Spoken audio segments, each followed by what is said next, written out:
Nous voilà de retour chez Kia Martinique, distribué par AutoGM du groupe Parfait.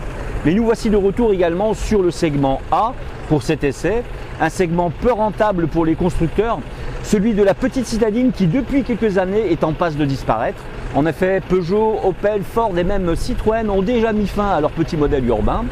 Il est déjà annoncé que Renault ne renouvellera pas sa Twingo handicapée par la nouvelle norme GSR2. Idem pour les Suzuki Ignis d'ailleurs. Pourtant, avec 1 million d'unités vendues annuellement sur le continent, dont 52% en essence, il y a encore une place pour ces reines des villes, accessibles et économiques à l'usage. Kia l'a bien compris et lance la version restylée de sa Picanto qui est proposée toujours exclusivement en motorisation essence. Alors, est-ce une hérésie par les temps qui courent? Voyons.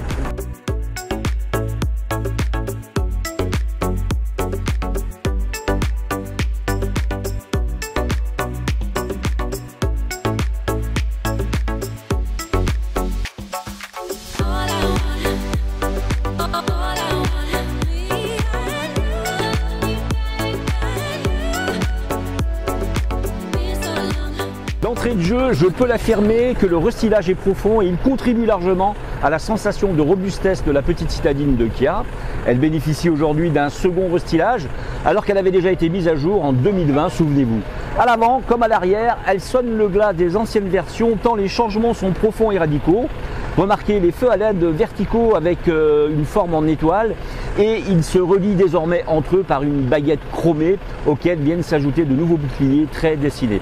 Sur les modèles haut de gamme, cette baguette devient lumineuse. À l'arrière des feux, reliés par un bandeau lumineux lui-même, très tendance, termine un bon boulot réalisé par les ingénieurs de la marque. Le tout rend cette proue bien plus aérodynamique avec des lignes plus verticales et plus acérées. Cette nouvelle Picanto affiche des muscles, signes de caractère et de robustesse indéniables. Notre Picanto affiche toujours une longueur de 3,61 m et demeure l'une des plus petites voitures du marché.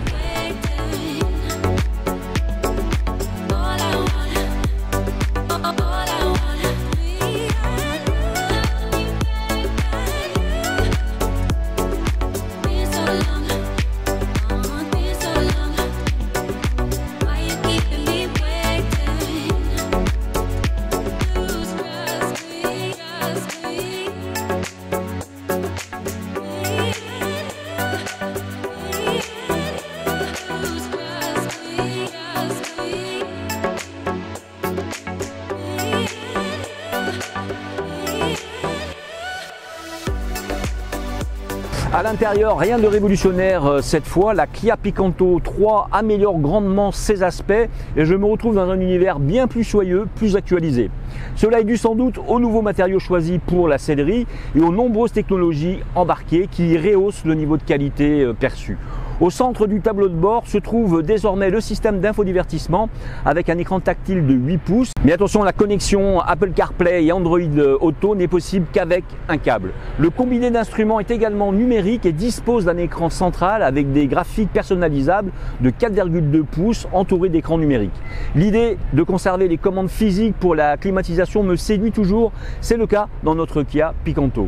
L'espace dans l'habitacle me surprend également, l'empattement généreux 2,40 m offre quelques centimètres bienvenus, très utiles pour les jambes et la tête de ceux qui voyagent à l'arrière. Mais si 4 personnes peuvent voyager confortablement, 5 personnes risquent d'être un petit peu à l'étroit. La capacité de chargement est également bonne avec une configuration standard de 255 litres. Pas mal quand on sait que le Fiat Panda par exemple, plus longue de quelques centimètres que la Picanto, s'arrête à 225 litres.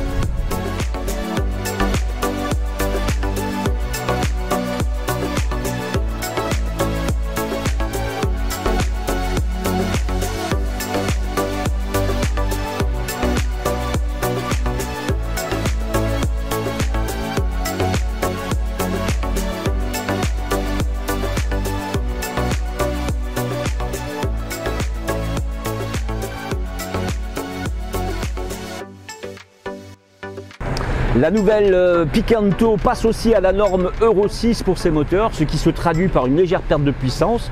De fait, 2 moteurs au menu, un 3 cylindres de 1 litre et 63 chevaux et le 4 cylindres de 1,2 litres de notre voiture d'essai de ce matin en Martinique, qui nous propose donc 79 chevaux sans turbo.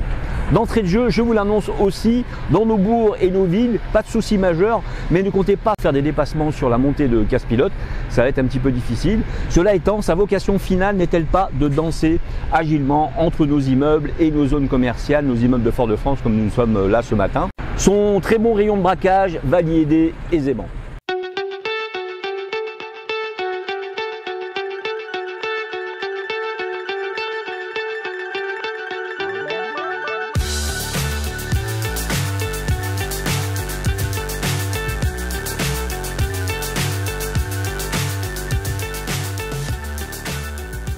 Côté consommation, l'absence de toute forme d'hybridation se ressent et si le petit bloc n'apparaît pas trop gourmand, il ne brille pas non plus par une grande sobriété, notamment au regard de la taille et du poids réduit de la voiture, 915 kg exactement.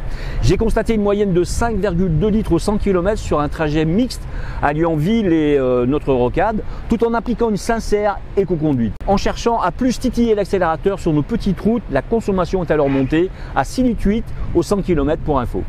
La suite d'ADAS disponible en option est plutôt satisfaisante avec notamment un système de maintien dans la trajectoire, un système de reconnaissance de limitation de vitesse et un système de freinage d'urgence automatique avec reconnaissance des piétons et des cyclistes. Tous les systèmes sont bien calibrés et ne sont jamais trop intuitifs en conduite.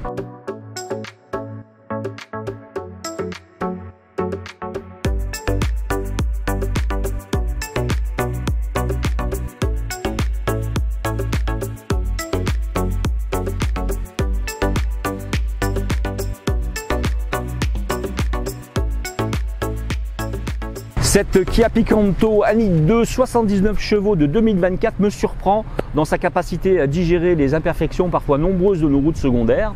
Elle se joue des nids de poules et autres imperfections de l'asphalte et montre une vraie capacité à déjouer les pièges tendus par le manque de travaux routiers. Bon, côté motorisation et dépasser les instants en centre-ville, la motorisation de 998 cm3 pêche un peu, ce n'est pas peu de le penser, mais pour ses aptitudes à virevolter entre la mini place de parking à Fort-de-France et nos petites ruelles colorées, là, aucune concurrente ne semble aussi bien faire, ne vous déplaise.